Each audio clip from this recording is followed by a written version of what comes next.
तस्वीरें लगातार आपको दिखा रहे हैं, बड़े जो देश हैं जो लगातार इजराइल का साथ दे रहे, चाहे भारत हो, अमेरिका हो, कनाडा हो, तब सभी जो लोग हैं उन्होंने साफ तौर पर कह दिया कि जो फिलिस्तीन कर रहा, जो हमास कर रहा, वो ठीक नहीं है। और साफ तौर पर कहा कि जो ये आतंकवादी वो चरमपंथी नहीं है। और साफ तौर पर आपको बता दें कि यहाँ पर जो इसराइल और हमास के बीच चल रहा है, उसमें बम और त्राही-माम लगातार बढ़ता चला जा रहा है। इस पर ज्यादा जानकारी के साथ खजान मेरे सहयोगी न्यूज रूम से जुड़ रहे हैं। खजान, इस हमले को पहले हम 9/11 से और तमाम चीजों से जोड़ते हुए देख रहे थे, लेकिन जिस तरह मौत की जो संख्या है बढ़ती चली जा रही है, 9/11 हो, 26/11, इन तमाम चीजों से बेहद ज्यादा ये बड़ा हमला नजर आ रहा। बिल्कुल निहारिका, यह जो हमला है हमास ने जो इजराइल पर हमला किया है, यह सदी का सबसे बड़ा आतंकी हमला है। देखिए तस्वीरें हम लगातार दर्शकों को दिखा भी रहे हैं और ऐसी ऐसी तस्वीरें सामने आई है जो दर्शकों को दिखा भी नहीं सकते। खून से सना हुआ घर, पूरा एक घर में जितने लोग हैं सबको गोलियों से बरसा देना। सबसे पहले हमें समझना पड़ेगा जो हमास ने हमला किया शनिवार 7 अक्टूबर का वो दिन था जब हमला किया गया था। सुबह 6 बजे जब लोग उठ रहे थे, उस वक्त अचानक से 20 मिनट तक लगभग 5000 रॉकेट दागे गए। सिर्फ हमला रॉकेट से नहीं किया गया, इसके अलावा जो हमास के आतंकी थे उन्होंने समुद्र के रास्ते और हवाई जहाज के रास्ते, जमीन के रास्ते भी जो है इजराइल की सीमा में दाखिला लिया और कई लोगों को भूना गोलियों से बमबारी की गई और कई लोगों को किडनैप कर लिया गया। हमने जो कल वीडियो भी देखा था, हमास के जो प्रवक्ता है उन्होंने वीडियो जारी करके कहा था कि जो हमास का आतंकी है उन्होंने वीडियो जारी करके कहा था कि अगर इजराइल एक भी बम छोड़ेगा तो हम एक बम छोड़ने के बदले हम एक इजरायली व्यक्ति को फांसी पर लटका देंगे और उसका वीडियो जारी करेंगे। तो यह जो हमला है, यह जो आतंकी हमला है, यह सदी का सबसे बड़ा हमला बताया जा रहा है। अब तक 900 इजरायली लोगों की इसमें मौत हो चुकी है। वहीं इजरायली मीडिया की माने तो इजरायली मीडिया ने अभी एक बयान जारी किया है जिसमें उन्होंने बताया है कि 1500 जो हमास के आतंकी हैं उनको हमने ढेर कर दिया है। लेकिन एक चीज हमें समझनी पड़ेगी कि इससे अभी कुछ दिन पहले ही, मतलब 1 साल पहले जो रूस और यूक्रेन का युद्ध चल रहा था, तब भी भारत की स्थिति स्पष्ट थी कि यह युद्ध का काल नहीं है। लेकिन यह दो देशों के बीच युद्ध नहीं है, युद्ध जो है वो आतंक के खिलाफ है और आतंक के खिलाफ भारत का कड़ा रुख शुरू से रहा है। G20 में भी पीएम मोदी ने साफ कहा था कि आतंक बिल्कुल बर्दाश्त नहीं किया जाएगा और युद्ध का समय तो नहीं है, लेकिन ये शुरुआत किसने की? शुरुआत हमास ने की है और उसके बाद इजराइल लगातार अब एक्शन मोड में है और अब इजराइल को कई ताकतवर देशों का समर्थन मिल चुका है।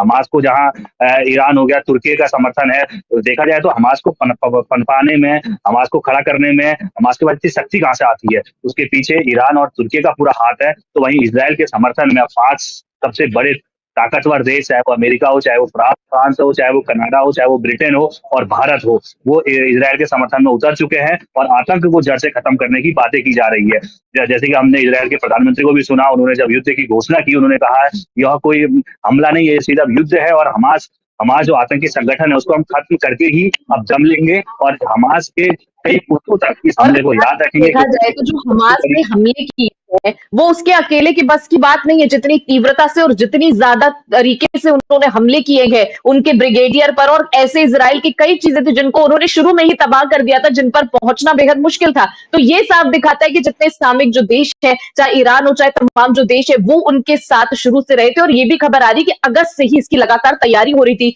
और जिस तरह आपने कहा कि जमीन आसमान पानी सब जगह से घेरने की लगातार कोशिश की जा रही थी और इसमें बहुत लोग इन्वॉल्व हैं।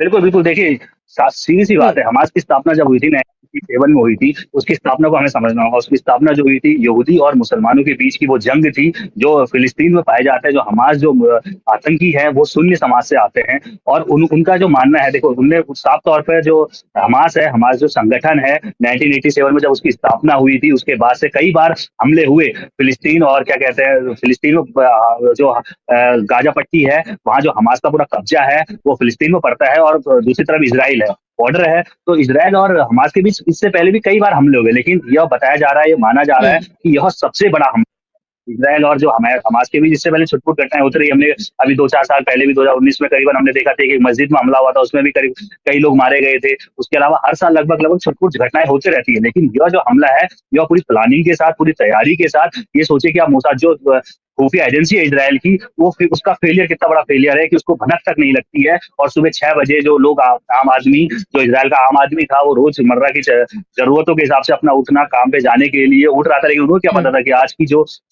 उसके बाद हमारे लिए रोज रात हो जाएगी, रोज अंधेरा समा जाएगा पूरे इजराइल में। हाहाकार कि अचानक से ये सोचिए कि मात्र 20 मिनट के अंदर 5000 रॉकेट दागे गए, कई बिल्डिंगों में, कई घरों में, पूरा हर जगह बर्बरता की हदें पार कर दी गई। हमने कई सारी वीडियो देखे, हमने दर्शकों को नहीं दिखा सकते वो वीडियो, इतने खतरनाक खतरनाक वीडियो है। महिलाओं को, बच्चों को किडनैप कर लिया गया, जैसा बताया आपने कि समुद्र के रास्ते, इसके अलावा जो सीमा, सोचिए इजराइल की सीमा जो है वो पूरी दीवार लगी है, उसके ऊपर कांटेदार तार लगी हुई है, उसको बुलडोजर से गिरा दिया गया। ऐसी खबरें हैं कि उसको बुलडोजर से गिरा दिया गया, कई जवानों को मार दिया गया। उसके बाद इजरायली सीमा में प्रवेश किया गया और वहां के लोगों पर बर्बरता के साथ गोलियां चलाई गई। लोग, जैसा आपने तस्वीरें भी दिखा रहे हैं, हम नेपाल के कई वहां पे कई छात्र जो है बाहर के देशों के पढ़ने के लिए जाते थे। कृषि के हमने दिखाया आपको कि हमने अभी बयान भी सुनाएंगे हम कि कृषि एग्रीकल्चर की वो पढ़ाई करने के लिए इजराइल में गए हुए थे, तो कई छात्रों को वहां पे मार दिया गया, नागरिकों को मार दिया गया।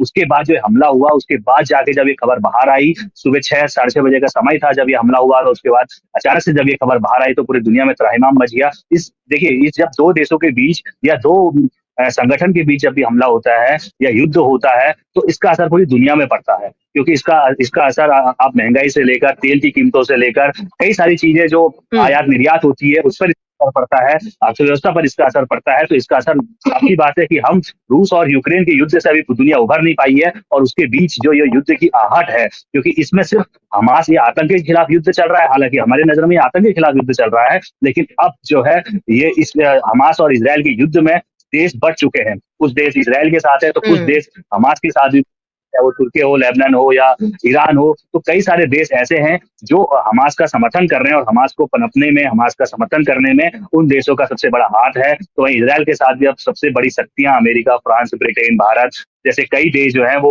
इजराइल के साथ हैं, और उन्होंने अभी एक साझा प्रेस कॉन्फ्रेंस, साझा बयान जारी करके ये बताया भी था। उससे पहले जो ब्रिटिश पीएम है ऋषि सुनक, उनका बयान एक बार दर्शकों को सुनवा देते हैं, क्योंकि उन्होंने एक बहुत ठोस बयान दिया। उन्होंने कहा कि जो भी चीजें हैं इजराइल को उनकी रक्षा करने के लिए, चाहे उनको बचाने के लिए, मैं पूरी कोशिश करूंगा कि एक एक चीज उन तक मुहैया हुए। और इसी तरह की जो तमाम बड़े देश है उन लोगों ने इसका बयान दिया है कि इजराइल में जो चल रहा है उसमें वो इजराइल के साथ पूरी तरह उनके साथ